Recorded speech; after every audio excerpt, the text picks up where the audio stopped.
Sufrimiento. A nadie le gusta sufrir. Por eso el ser humano trata de evitar el sufrimiento y el dolor de una manera u otra. El sufrimiento y el dolor no son lo mismo. Aunque sean similares y a veces se los usa como sinónimos, difieren en algunos aspectos. El dolor es causado por enfermedades y cosas que afectan nuestra integridad física y emocional. Por ejemplo, cuando nos dan un medicamento, es contra el dolor y no contra el sufrimiento.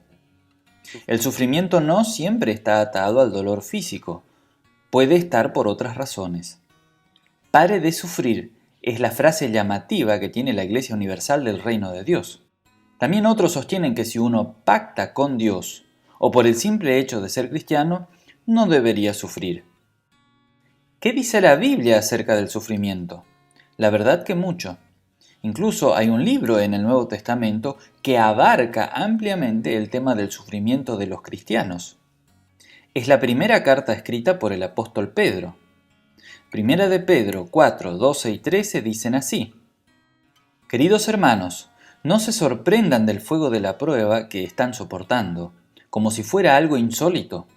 Al contrario, alégrense de tener parte en los sufrimientos de Cristo, para que también sea inmensa su alegría cuando se revele la gloria de Cristo. La frase inicial del versículo 12 dice: no se sorprendan. Algunas traducciones de la Biblia dicen: no se extrañen del fuego de la prueba.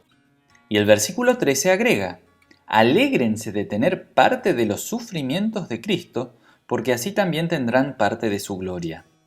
Por lo tanto, al igual que los cristianos de todos los tiempos, no debemos nosotros extrañarnos por las pruebas y los sufrimientos. Son parte de la vida cristiana. A lo largo de todos los siglos han habido diferentes pruebas y el hecho que Dios esté probando a una persona, una iglesia o al mundo entero no significa que esté castigando, sino que está moldeando y trabajando con su pueblo. La prueba invita a confiar en Dios por sobre todas las cosas, colocar las cosas en su lugar, porque con facilidad caemos en la idolatría. La fe verdadera se aferra a la palabra de Dios, promesas que trascienden el problema en sí. Cuando estamos pasando por la prueba o sufrimiento, tantas veces nos cerramos en el problema mismo, no viendo una salida.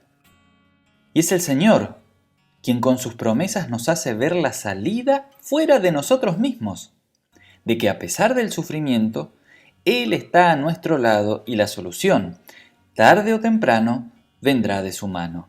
Primera Pedro 4:14 dice así: dichosos ustedes si los insultan por causa del nombre de Cristo, porque el glorioso Espíritu de Dios reposa sobre ustedes. La Iglesia, en el momento en que el apóstol Pedro escribió esta carta, estaba sufriendo una terrible persecución. El Estado de Roma perseguía abiertamente a los cristianos, y aquel que declaraba creer en Jesús, rehusándose a rendir culto al emperador, era condenado a muerte. Aquí se alienta a los cristianos a estar alegres y gozosos a causa del rechazo y de la prueba. El texto dice: estén contentos si los persiguen, porque el Espíritu Santo de Dios reposa sobre ustedes. Es decir, por más que todo el mundo nos rechace, por más que estemos solos, alegrémonos porque Dios está con nosotros. Que ninguno tenga que sufrir por asesino, ladrón o delincuente, ni siquiera por entrometido.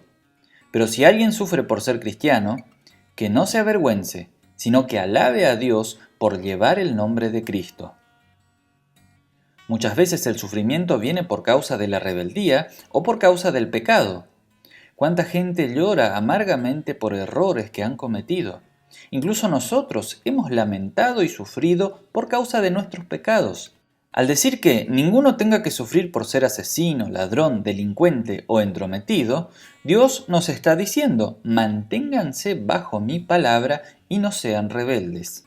Así pues, los que sufren según la voluntad de Dios, entréguense a su fiel Creador y sigan practicando el bien. Aquí se habla de sufrir según la voluntad del Señor, y este es el sufrimiento al que no encontramos respuesta. El sufrimiento muchas veces no tiene explicación, y es ahí donde viene la pregunta: ¿por qué a mí?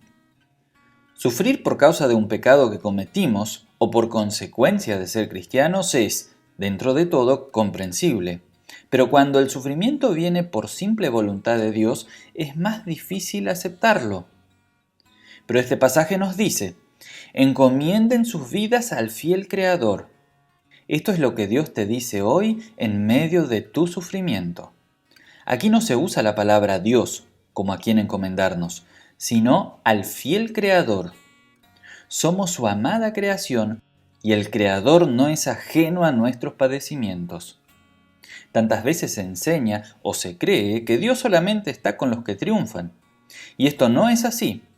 Dios está con los que fracasan y los que sufren. Y Él te pide que en el sufrimiento encomiendes tu espíritu en sus manos. En relación con esto, en el siguiente capítulo de esta hermosa carta de 1 Pedro, la palabra de Dios nos dice: echen toda su ansiedad sobre Él, porque Él tiene el cuidado de ustedes. 1 Pedro 5:7.